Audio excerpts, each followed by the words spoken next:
मैं सरिता अग्रवाल आपके सामने एक नई कहानी लेकर उपस्थित हुई हूँ। कहानी का शीर्षक है सुबह का भूला। पापा पापा मुझे एक बाइक चाहिए। रात को खाने की टेबल पर अचानक विस्फोट हुआ। फरमाइश करने वाला कोई किशोर नहीं बल्कि 35-40 साल का युवा है। पापा ने चौंक कर बेटे को देखा, फिर अपनी पत्नी को। बेटे और बहू दोनों के चेहरे पर तनाव स्पष्ट था, जैसे ना कहने पर वे आगे कुछ कहने को तैयार थे। पापा ने अब तक अपने आप को संभाल लिया था। चेहरा एकदम भावहीन करके आने वाले तूफान को कुछ टालने के लिए उन्होंने सहज भाव से उत्तर दिया, देखते हैं। पत्नी चुपचाप प्लेट में चम्मच घुमाती रही। सब चुप। जल्दी ही खाना खत्म करके सब अपने अपने कमरों में चले गए। पापा यानी डॉक्टर बालेश्वर प्रसाद LLB। अपने मरीजों में वे डॉक्टर बाला के नाम से प्रसिद्ध हैं। सीधे साधे इंसान हैं। सीधा सोचना, कम बोलना और हर समय चेहरे पर चिपकी मुस्कान, यही उनकी पहचान है। घर बहुत बड़ा नहीं पर बहुत छोटा भी नहीं है। नीचे ऊपर जाने वाली सीढ़ी के सामने ही उन्होंने अपनी डिस्पेंसरी बनाई हुई है। बहुत बड़ी डिग्री नहीं है पर उनकी दवाइयों और मीठी बोली के कारण काफ़ी मरीज आते हैं। इसी खुश मिजाज इंसान की आज की नींद कहीं बाइक के साथ घूमने चली गई लगता है। चुपचाप चेयर पर बैठे रहे। पत्नी शीला भी चुपचाप पीछे खड़ी धीरे धीरे सिर सहलाती रही। धीमी रूंधी सी आवाज़ में बोली, सब मेरे कारण हो रहा है। सहसा जैसे नींद से जागकर डॉक्टर बाला उठ खड़े हुए। नहीं शीला, कोई परेशानी नहीं है। एक बाइक तो मैं अपने बेटे को खरीद कर दे ही सकता हूँ, पर एक ही चिंता है। आखिर कब तक ये धौंस चलती रहेगी। शीला चुप ही रही। उसे पता था वे दोनों दरवाजे के पीछे कान लगाकर खड़े होंगे। चुपचाप वे लोग बिस्तर पर आ गए और लाइट बंद कर दी।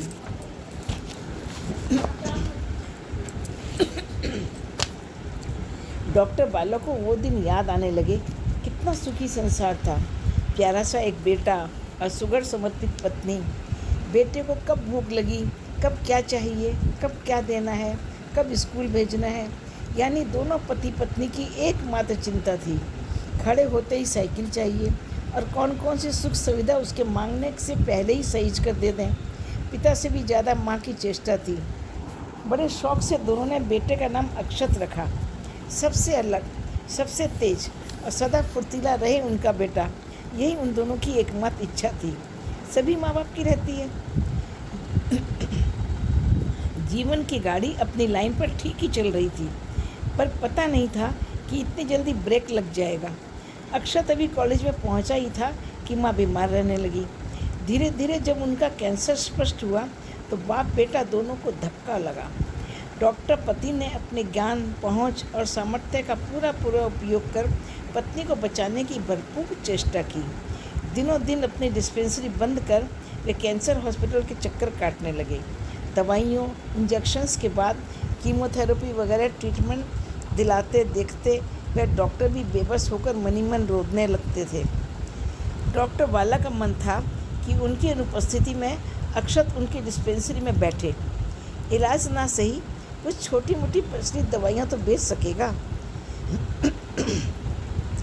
पर धीरे धीरे वह सारा दिन घर से गायब रहने लगा। माँ से मिलकर खूब रोता। माँ लाडले बेटे को गले लगाकर खूब समझाती, रोती।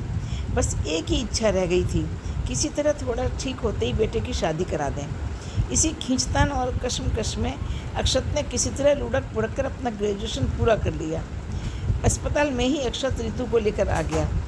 मम्मी पापा, ये ऋतु है आपकी बहू।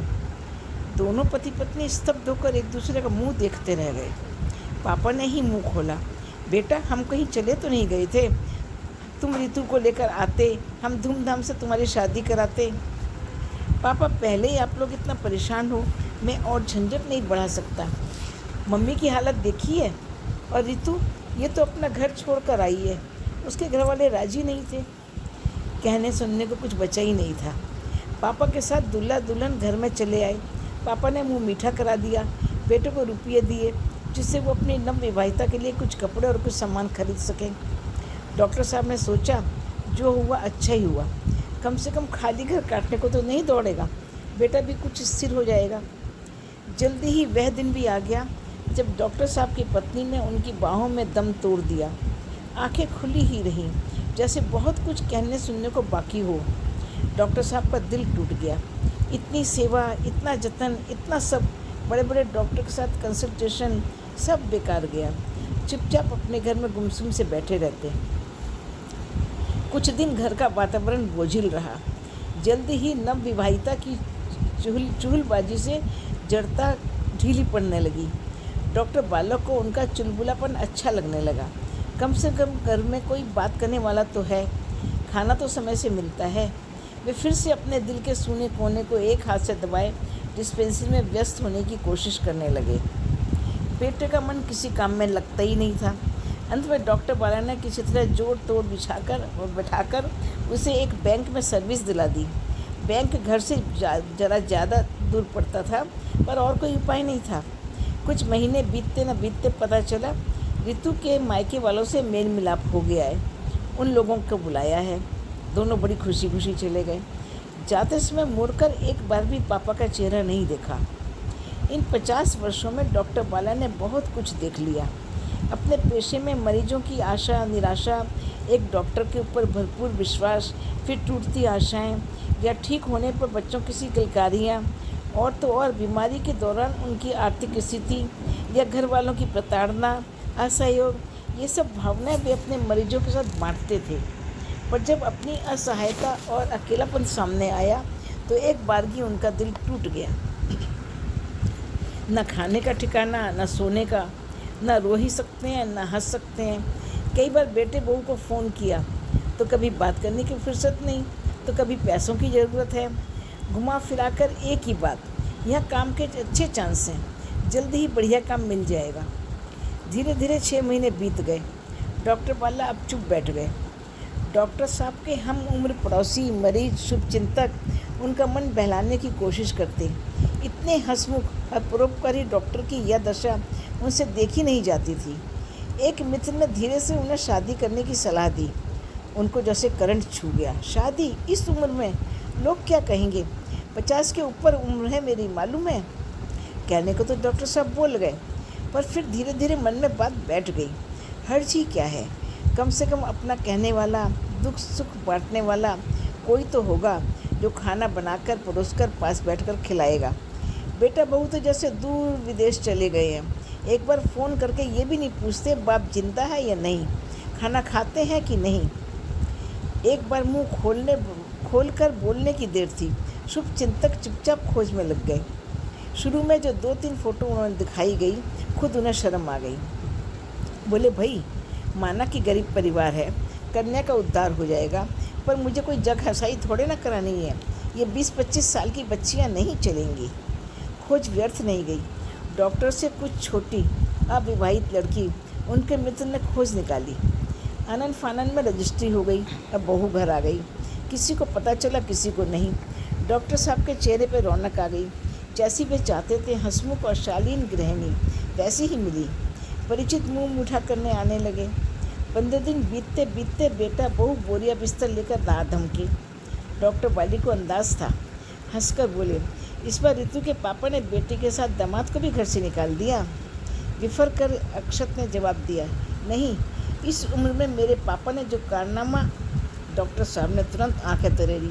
खबरदार, मेरा घर है, अपना कमाता हूँ, खाता हूँ, तुम लोग आए हो, स्वागत है, पर एक भी फालतू बात मुँह से नहीं निकलनी चाहिए। शीलू के आने से डॉक्टर बाला फिर से व्यवस्थित हो गए। उनकी व्यस्त दिनचर्या शुरू हो गई, पर सशंकित मन उन्हें सचेत करता रहा। आगे पीछे बेटे बहू के धीमे स्वर में ताने उनके कानों में पड़ते, जो उन्हें कुछ सोचने को विवश करते। शीला सरल स्वभाव की हंसमुख स्त्री थी। माँ की बीमारी के कारण 9वीं क्लास के ऊपर ना पढ़ सकी, शादी भी नहीं हो पाई, पर अब डॉक्टर साहब ने जिसकी रक्षा का भार उठाया है, उसे पूरा करना ही होगा। शीला तो कभी शिकायत भी नहीं करती, ताने सुनकर भी चुप रहती है। बेटे को काम धंधे से कोई मतलब ही नहीं, बस बाप का पैसा खींचते रहें, सावधान रहें, कहीं पापा सौतेली माँ के नाम सब कुछ ना लिख दें। यही सोच दोनों पति पत्नी के हाव भाव और हरकतों से झलकता रहता था। बाइक की फरमाइश इसी सोच का नतीजा था। सुबह बेटे को बुलाकर पास बिठाया। अक्षत, तुम वह ससुराल में कौन सी नौकरी करते थे? पापा, मुझे अकाउंटेंट का काम मिला था। फिर छोड़ क्यों दिया? पापा, आपको हम लोग अकेले कैसे छोड़ सकते थे? लोग क्या कहेंगे? आपके स्वास्थ्य का भी तो इस उम्र में ख्याल रखना पड़ेगा। इन 5-6 महीनों में तुम्हें ये बात याद नहीं आई? जब शीला इस घर में आ गई तब पापा की उम्र, स्वास्थ्य सब याद आ गया। जाओ फिर से वही नौकरी ज्वाइन कर लो। अक्षत हकलाने लगा। पर पापा, मैंने तो रिजाइन दे दिया। सबने कहा यहाँ मेरी ज़रूरत है। थोड़ी नरम आवाज़ में डॉक्टर बोले, बेटा जब ज़रूरत होगी तब बोल दूँगा। तुम जाओ, कोई सर्विस खोजो, जहाँ दिल चाहे अपना घर बसाओ, सुख से रहो। कल ही मैं वसीयत करने जा रहा हूँ, मकान शीला के नाम रहेगा। अक्षत की आंखों से आंसू बहने लगे। ऋतु भी पास आकर खड़ी हो गई। दोनों की बोलती बंद थी। डॉक्टर साहब उठकर बेटे के पास आए, उसके सिर पर हाथ फेरकर बोले, तुम तो मेरे वही प्यारे बेटे हो। इस उम्र में मैं और कोई वारिस घर में नहीं ला सकता। जैसे तुम्हारी माँ घर में रहती थी वैसे ही शीला है। तुम दोनों से वह स्नेह करती है, प्यार करती है। लोगों की बेकार बातों में अपना दिमाग खराब ना करो। अपनी ज़िंदगी संवारो, घर बसाओ। जो तुम्हारा है वह तुम्हारा ही रहेगा।